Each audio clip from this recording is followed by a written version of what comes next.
Bismillahirrahmanirrahim. Assalamualaikum warahmatullahi wabarakatuh. Alhamdulillahirrahmanirrahim. Wassalatu wassalamu ala asyrofil anbiya wal mursalin sayyidina Maulana Muhammad wa ala alihi washabihi ajmain. Amma ba'd. Segala puji bagi Allah Subhanahu wa taala karena telah memberi kesempatan nikmat sehat sehingga saya bisa menyelesaikan tugas akhir pada mata kuliah Masail Fiqhiyah Al-Haditsah. Salat serta salam juga tidak lupa saya aturkan kepada junjungan Nabi kita, Nabi besar Nabi Muhammad SAW. Yang saya hormati Bapak Insan Johari MPD selaku dosen pengampu mata kuliah Masail Fiqhiyah Al-Hadits. Sebelumnya perkenalkan, nama saya Reviani dengan NIM 221158 dari Prodi Pendidikan Agama Islam kelas 4F. Baiklah, di sini saya akan mempresentasikan terkait dengan 3 kasus yang telah diberikan. Yang pertama mengenai bayi tabung. Jadi di sini ada kasus bayi tabung merupakan proses pembuahan di luar tubuh antara semen suami dan ovum istri dan diimplantasikan dalam rahim istri. Dalam hal ini spermatozoa, ovum dan kehamilan seluruhnya berasal dari suami istri yang bersangkutan. Ini dilakukan sebab pasangan suami istri kesulitan untuk mendapatkan keturunan dengan sebab tertentu. Padahal anak keturunan ialah pelengkap dalam kehidupan rumah tangga. Nah, bagaimana analisis terkait hal tersebut? Baiklah, analisis terkait hal tersebut mengenai pasangan suami istri yang sulit memiliki anak. Nah, saya menemukan referensi salah satunya dalam jurnal Syariah dan Hukum yang ditulis oleh Irham Domaran dengan judul Bayi Tabung dalam Tinjauan Hukum Islam, bahwa dengan bayi tabung pasangan suami istri yang mengalami depresi karena belum mendapatkan keturunan bisa menjadikannya sebagai media untuk mendapatkan keturunannya demi untuk menghilangkan depresinya. Nah, jadi tidak semua pasangan suami istri itu beruntung dalam memperoleh keturunan. Ada hal-hal yang menyebabkan pasangan suami istri sulit untuk mendapatkan keturunan. Salah satu penyebabnya seperti pola hidup yang tidak sehat ataupun ada hal yang bermasalah di antara suami ataupun istrinya. Jadi ada media yang dapat dilakukan untuk pasangan suami istri yang sulit memiliki keturunan anak, yaitu dengan melakukan bayi tabung.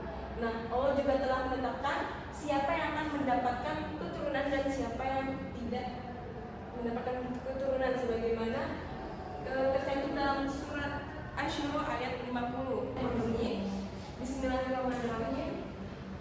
Aw yuzawwijuhum dzukuranan wa inatha wa yaj'alu man yasha'u 'aqima innahu 'alimun qadir. Yang artinya, atau dia menganugerahkan keturunan laki-laki dan perempuan serta menjadikan mandul siapa saja yang dikehendaki. Sesungguhnya dia mengetahui lagi Maha Kuasa. Jadi pasangan suami istri hanya bisa berusaha untuk mendapatkan keturunan. Yang menentukan itu semua sudah ditentukan oleh Allah, siapa yang mendapatkan keturunan dan siapa yang tidak mendapatkan keturunan. Kita sebagai manusia hanya bisa berusaha. Nah, di sini semakin canggihnya teknologi, semakin canggihnya ilmu-ilmu dalam medis, ada alat bantu atau media yang dapat membantu pasangan suami istri yang sulit memiliki keturunan, yaitu dengan melakukan bayi tabung tersebut. Jadi untuk pasangan yang sulit mendapatkan keturunan, sedangkan keturunan itu adalah seperti yang sudah disebutkan pada kasus pertama, yaitu sedangkan keturunan itu ialah pelengkap dalam kehidupan rumah tangga. Nah, jadi ada solusi lain bagi suami istri jika sulit dalam memperoleh anak atau memperoleh keturunan, yaitu dalam melakukan bayi tabung. Nah, melakukan bayi tabung di sini juga ada resiko-resiko yang membahayakan, seperti anak tersebut akan mengalami kecacatan atau kurang menjamin kesehatan dari anak tersebut. Karena proses bayi tabung di sini itu yaitu dengan pembuahan di luar tubuh manusia, atau di sini ada pembuahan secara buatan. Itu terkait analisis bayi tabung. Kemudian bagaimana jika seseorang melakukan bayi tabung dengan alasan kondisi tubuh agar tetap menawan atau atletis, apakah diperbolehkan? Nah, jadi bagaimana terkait hal tersebut jika seseorang melakukan bayi tabung dengan alasan untuk menjaga tubuh tetap atletis atau menawan? Nah, dapat kita lihat secara etis, kalau melakukan bayi tabung dengan alasan supaya tubuh tetap atletis, secara etis itu memanipulasi reproduksi manusia. Jadi bayi tabung adalah teknologi reproduksi terbantu yang memungkinkan pasangan yang mengalami kesulitan hamil untuk memiliki anak.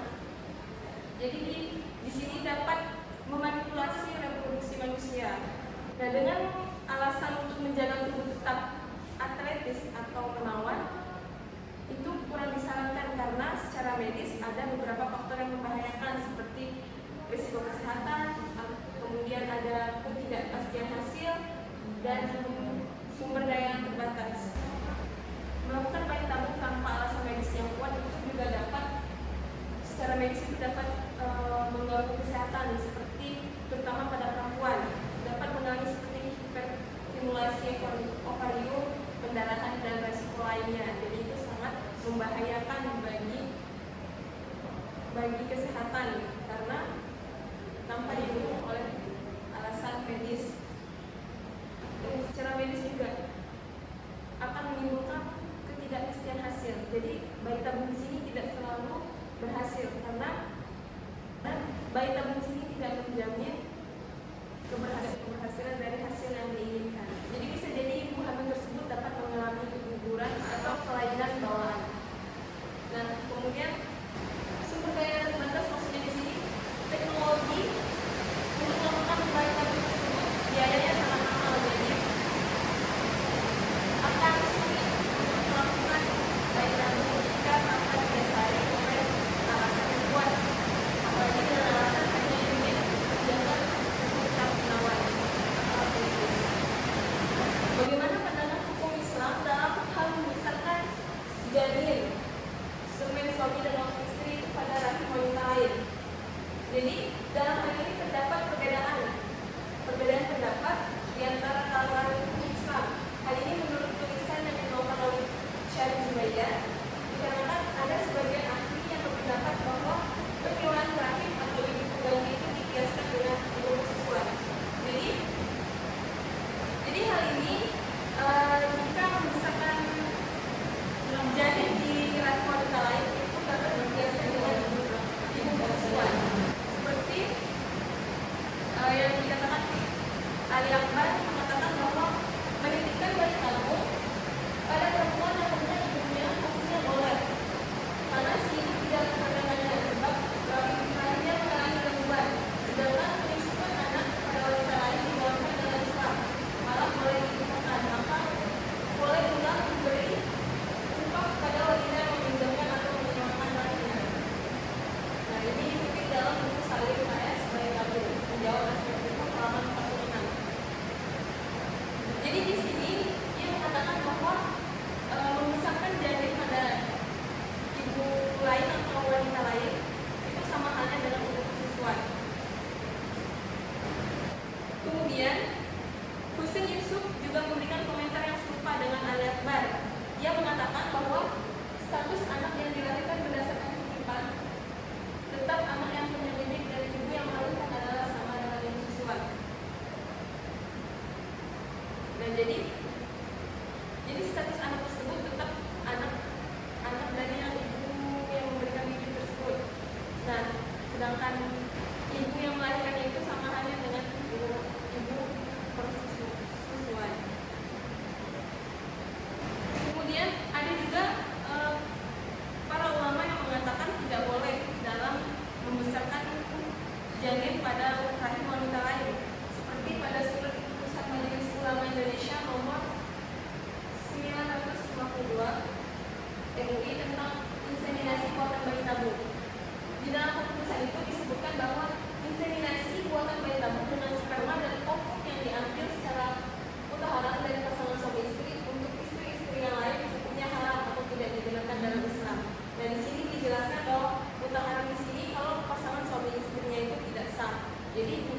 diharamkan untuk membesarkan janin pada wanita lain. Nah, kalau kembali ke pendapat awal para ahli Islam tadi, boleh melakukan atau membesarkan janin pada rahim wanita lain jika janin tersebut diperoleh dari pasangan suami istri yang sah.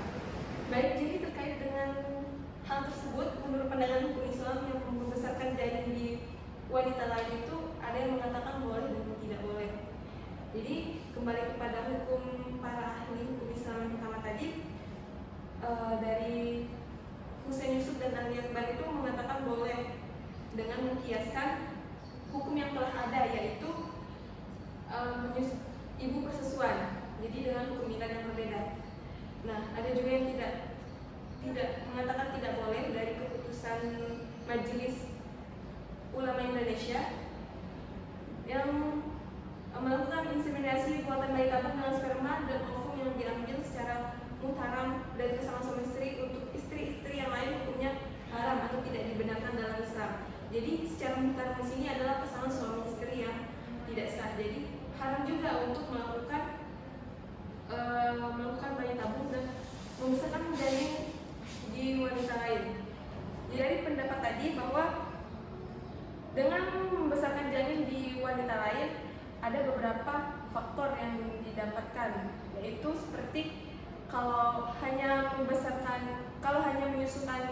anak itu hanya mempengaruhi dari psikologis anak, tetapi jika membesarkan janin di rahim wanita lain itu dapat mempengaruhi psikologis dan fisik anak tersebut.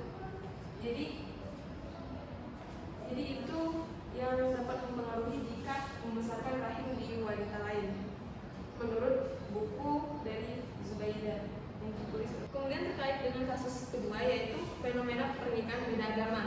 Jadi pernikahan beda agama adalah hal yang lumrah terjadi di Indonesia hanya dengan dalih saling mencintai dan takut terjerumus dalam perzinaan. Akhirnya mereka memutuskan untuk menjalin kasih dengan melangsungkan pernikahan walaupun tidak resmi, ilegal, melalui lembaga tertentu, bukan melalui kantor. Jadi nikah yang sesuai dan sah menurut hukum Islam namun tidak dicatatkan di KUA, hukumnya tetap sah. Namun perkawinan tersebut tidak diakui secara hukum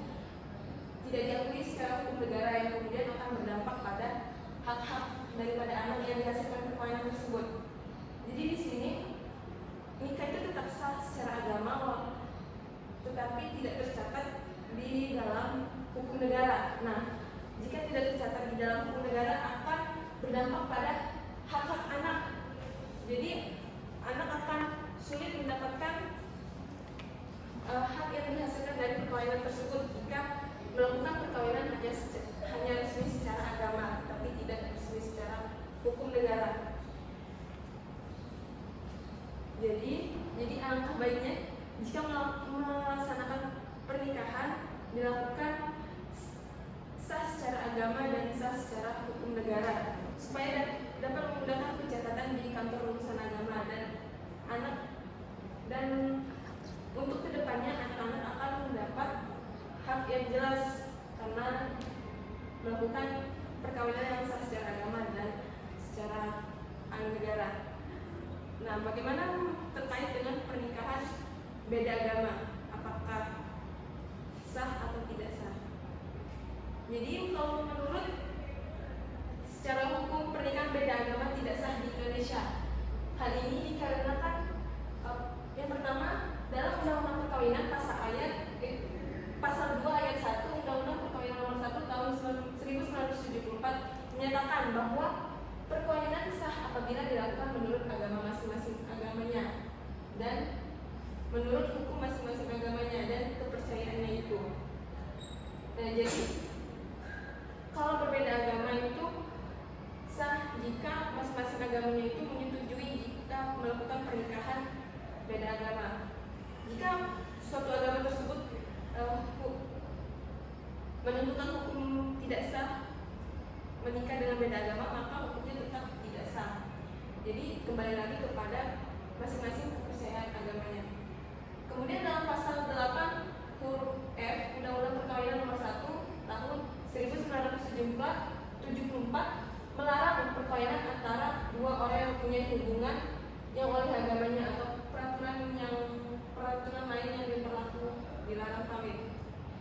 Jadi kalau antara agama satu dan agama dua itu memiliki aturan yang berbeda, maka tidak sah untuk melakukan perkawinan beda agama. Jadi harus kembali ke kepercayaan masing-masing agamanya. Jadi mengikuti hukum yang berlaku pada agamanya masing-masing. Kemudian dalam Islam sendiri ada beberapa konsekuensi pernikahan beda agama yang tidak sah. Yang pertama, pernikahan tidak memiliki kekuatan hukum dan tidak diakui oleh negara.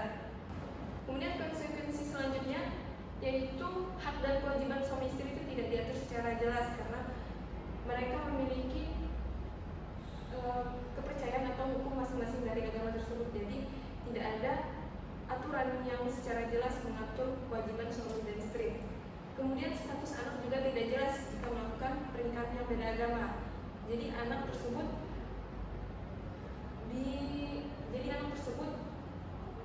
memiliki pilihan dua agama yang mau mengikuti agama dari ibunya atau dari ayahnya. Jadi status anak tidak jelas. Kemudian konsekuensi selanjutnya potensi eksploitasi dan pelanggaran hak perempuan dan anak. Jadi maksudnya di sini akan mengganggu potensi eksploitasi dari anak dan hak-hak perempuan.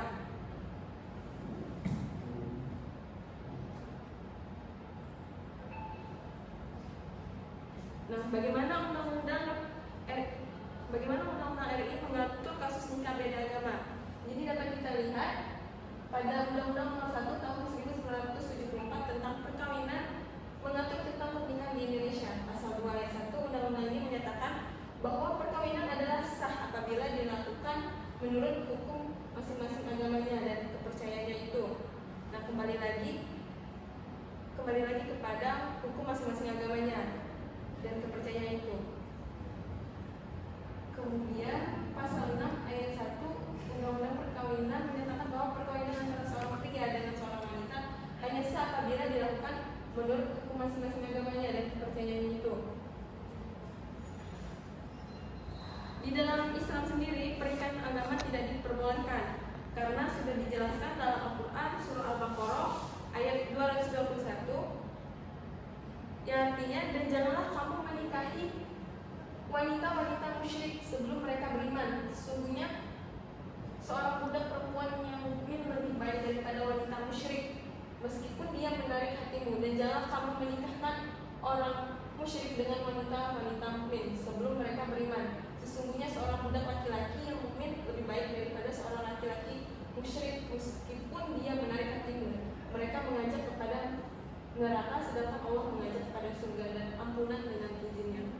Jadi di dalam agama Islam sendiri itu melarang pernikahan beda agama dan tidak diperbolehkan karena jika seorang laki-laki ingin menikahi wanita non-Islam maka wanita tersebut harus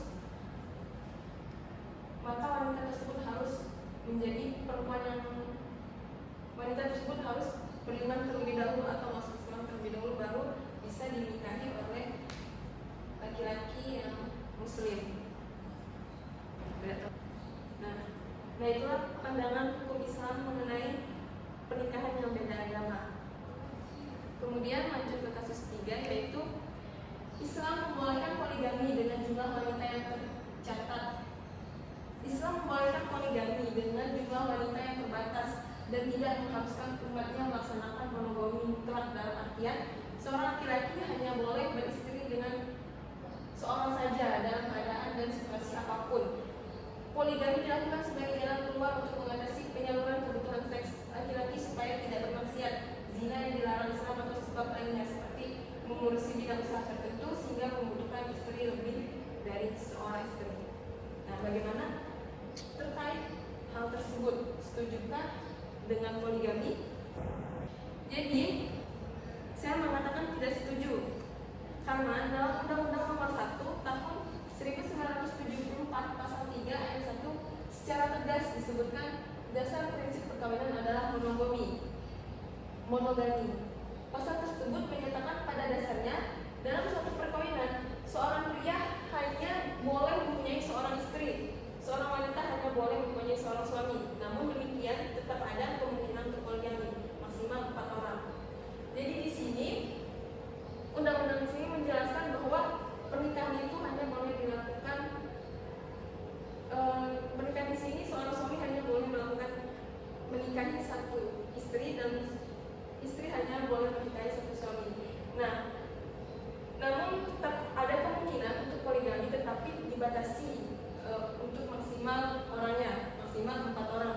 Jadi itu pun kalau ada alasan yang mendesak atau ada alasan penting seperti yang telah disebutkan dalam kasus tadi untuk mengatasi penyaluran kebutuhan seks laki-laki supaya tidak bermaksiat atau zina, ataupun ada bidang usaha tertentu sehingga membutuhkan istri lebih dari seorang istri. Nah, jadi kalau menurut Undang-Undang Nomor 1 Tahun 1974 Pasal 3 ayat 1 itu tidak setuju untuk melakukan poligami karena pernikahan tersebut didasarkan pada prinsip monogami, yaitu lelaki hanya menikahi satu istri dan istri hanya menikahi suatu suami. Kemudian jika seorang laki-laki melakukan poligami, dia harus bisa melaksanakan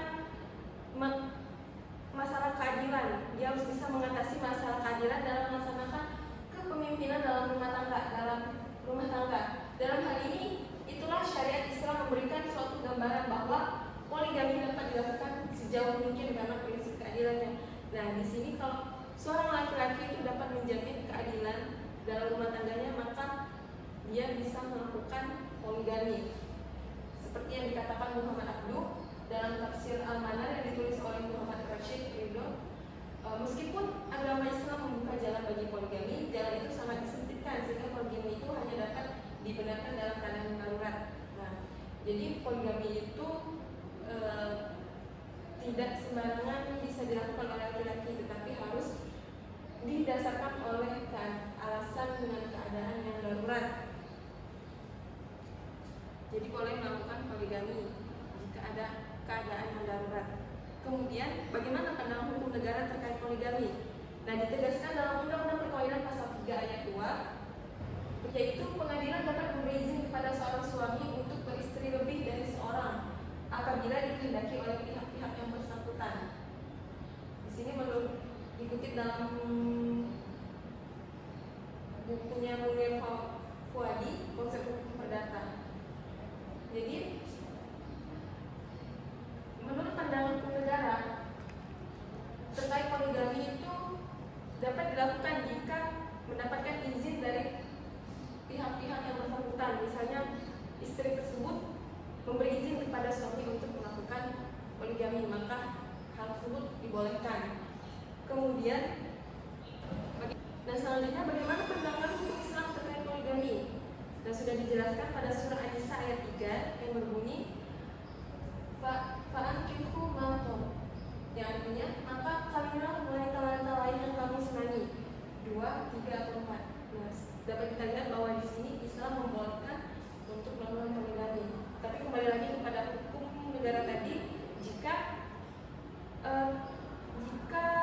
suami mendapatkan izin atau dari pihak tertentu untuk melakukan poligami, maka diperbolehkan.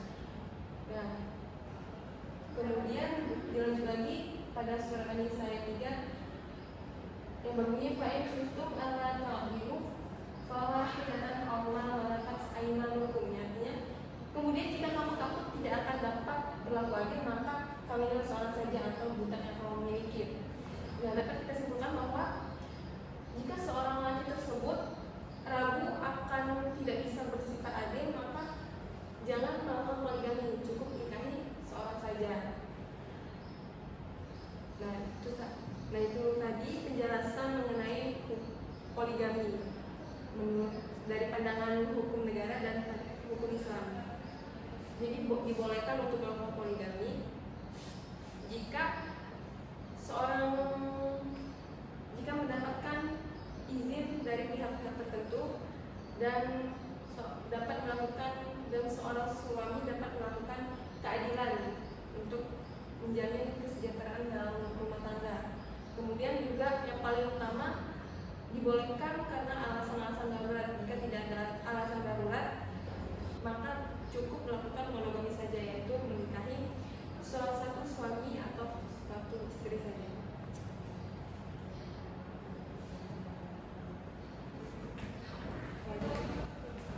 Sekian presentasi dari saya. Jika ada salah kata saya mohon maaf, pada Allah saya mohon ampun.